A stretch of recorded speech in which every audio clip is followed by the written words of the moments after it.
come back together. Circle it back up. Bring it on in.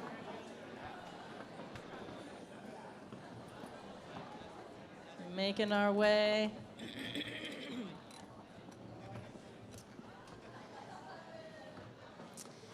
Can we just take a second? Can we make some noise for the tech team in the back? They're really doing it, volunteers. But you know what specifically is y'all don't always notice, the music is kind of always on. Like that was just like some great conversational music. Like, did y'all like that? Every time you just have a vibe in the background, thank the tech team. All right, so we are in the book of Mark, in the Gospel of Mark this year, not this year, but so far. And so last week, if you're here, Corey talked about the baptism of Jesus, which brings us to this. So this is Mark chapter 1. At once the Spirit sent him out into the wilderness, and he was in the wilderness for 40 days being tempted by Satan. He was with the wild animals, and the angels attended him. So here's what's interesting about this. So Jesus goes, he has this moment, he's baptized, the clouds split open in the sky. The voice of God is like, I love you, you're so perfect, you're so wonderful, I'm so pleased with you. Boom, into the wilderness. You're like, interesting, but also relatable. Because here's the thing, have you ever had an experience, like a really, really good experience, and then the air just gets taken right out of the balloon? I remember when my wife and I, it was like our first year of marriage, and we started this little company, and we were so excited, and we got our first like big client. She was doing all the creative work. I was leading like workshops. So we go out, this company, she's shooting commercial. I'm leading these like leadership workshops. We're like, oh my God, like this is gonna work. This is happening. We're like traveling together. We're like doing this thing. We're like, it's amazing, right? We come home, we're like on such a high. We're like, we're literally doing something. We're making our life work. We're working together. We just got, like someone paid us to travel. Like everything was just like, I mean, high. We get home, and home, by the way, at the time, we lived in a 400 square foot back house, which was cute, and I loved it. But it was very 400 square foot back house. And, and we opened the door, and like, you ever have that moment where like something's off, you don't know what yet? And then we're like looking like a little bit closer, and we're like, it's only what I can explain as an infestation of mice, as only evidenced by what they had left behind. And that's my worst nightmare in the entire world. So like, imagine just like being like, I'm creating the life I want. God is shining on me. We have just like the best. We're the best. Oh, mice just pooped in our house for an entire week while we were gone.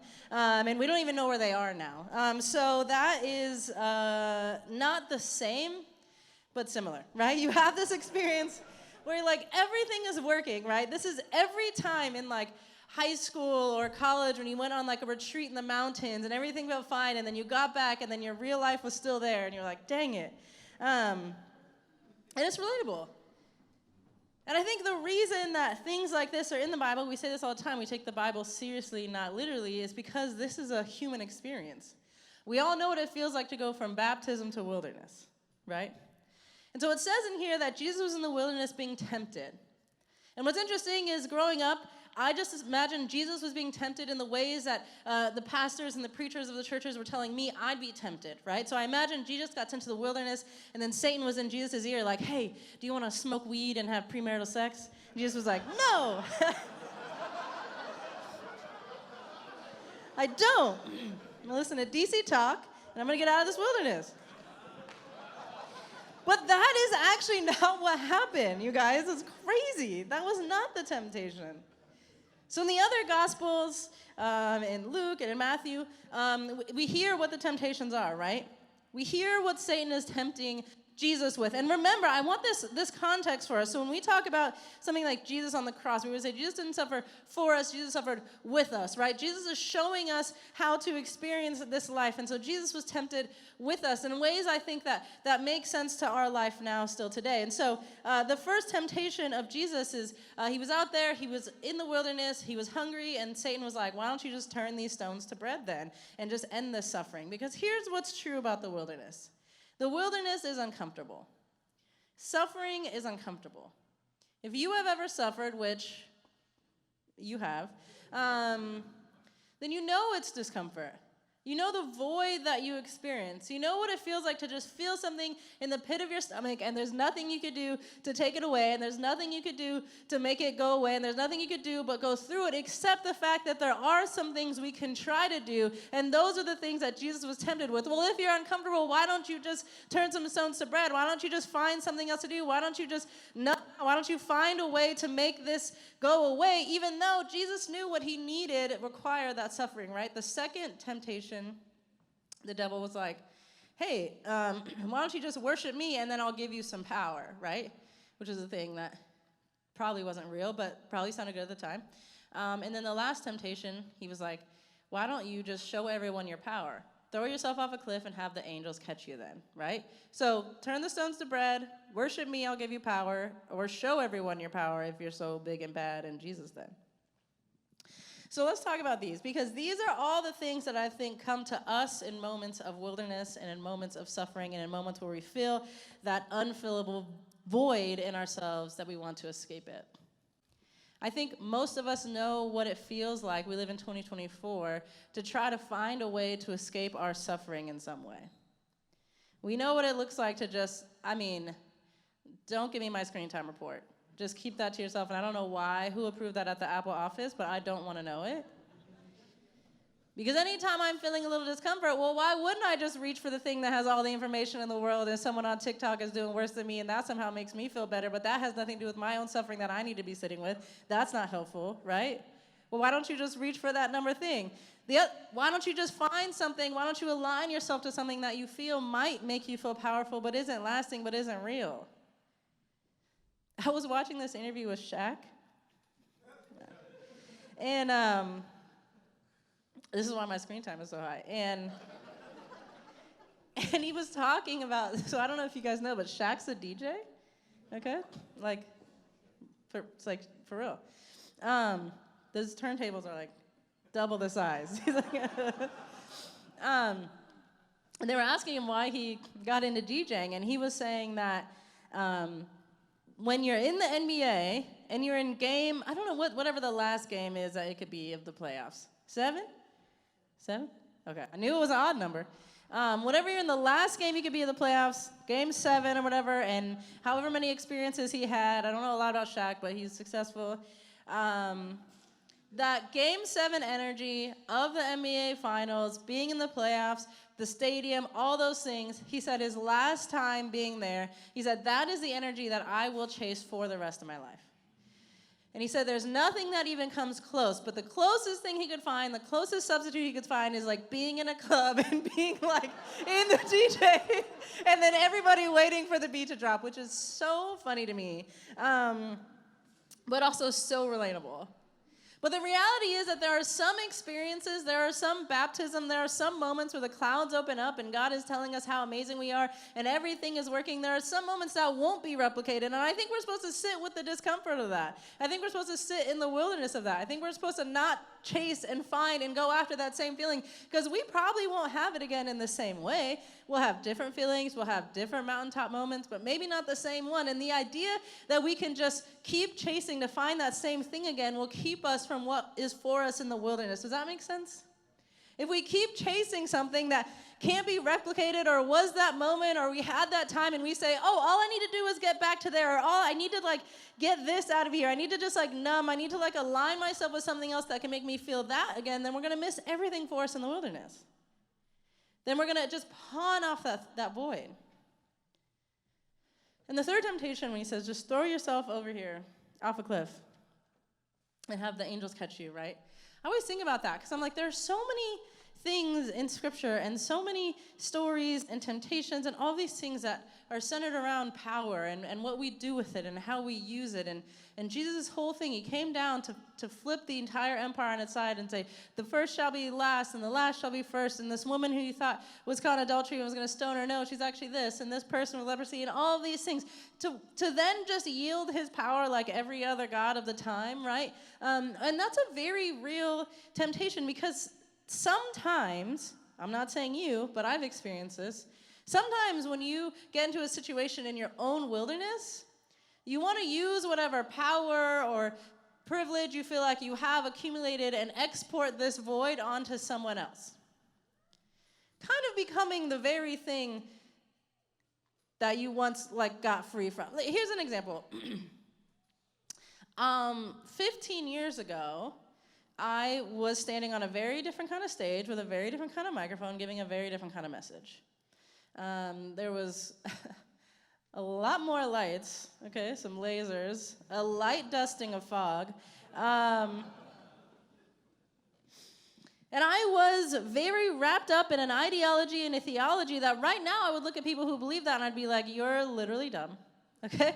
And what I can do sometimes is go deep and dark into the comment section of people who believe that and feel like I'm doing them justice by ripping them to shreds in the comments when all I'm doing is try to export my own emotional labor and discomfort onto them because somehow now I feel like I've arrived and I'm better than them, when really I'm not better than them. They are literally me 15 years ago, so I don't know what that says. But the reality that we get something new and then we take it out on the very people who we just got free from, or we show our power in the same way that other people show their power, or we export our own emotional labor onto strangers on the internet for what? I don't know.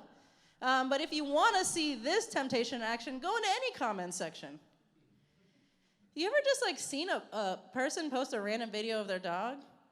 And then the comment section is like, is that kibble in the background? How dare you? I don't know you, Lisa from Ohio, and I don't know why you are coming on this random lady's cute video of her dog, just because when we feel uncomfortable, we want to use whatever power we can to put that discomfort onto someone else. That's a human nature temptation. It's a real temptation that Jesus experienced. It's a real thing that we experience day to day. And I say all this because this is it's just such a relatable experience. We are going to have times where we feel like the clouds split open and the sun is shining on us and everything is going our way. And I can tell you right now, those are wildly important.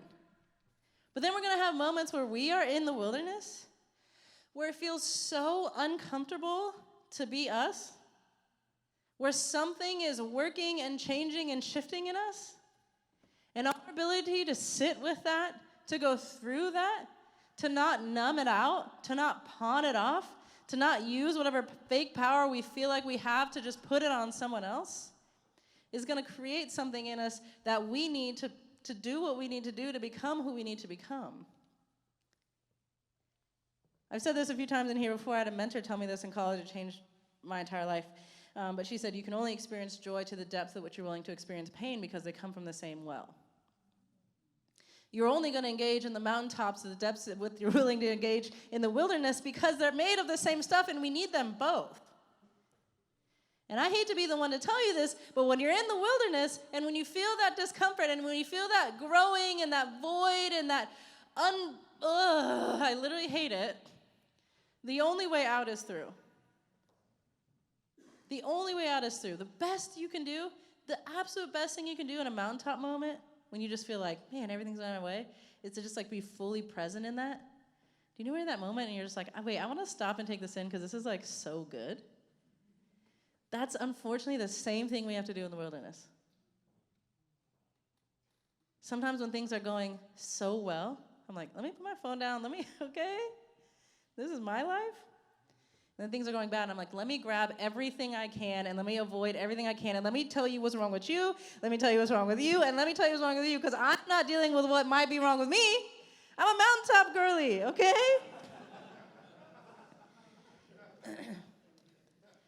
But unfortunately, the people that I think we want to become and need to become have to be people who sit with it, who allow that temptation to come and say like, okay, what do I do without that temptation? Okay, I'm gonna sit with this. I'm gonna freaking journal about it, or I'm gonna do something, or I'm gonna go on a walk, and I'm gonna like allow this to do something in me and teach me something and show me something that I wouldn't know otherwise.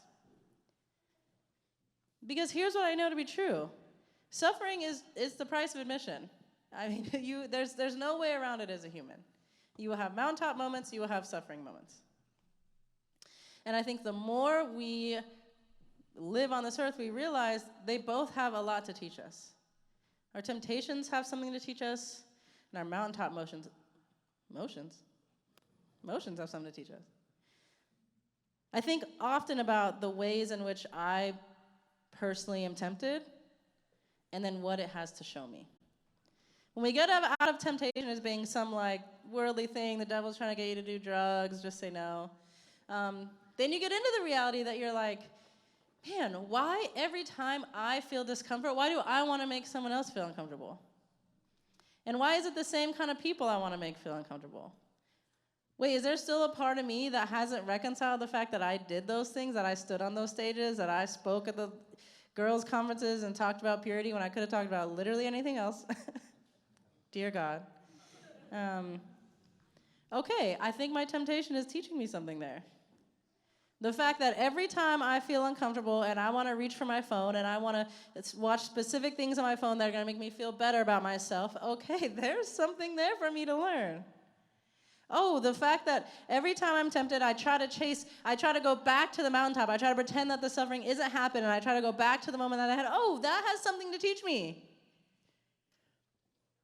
The reality is, every single person in this room, you are a child of God. God is pleased with you. You're freaking beautiful, okay?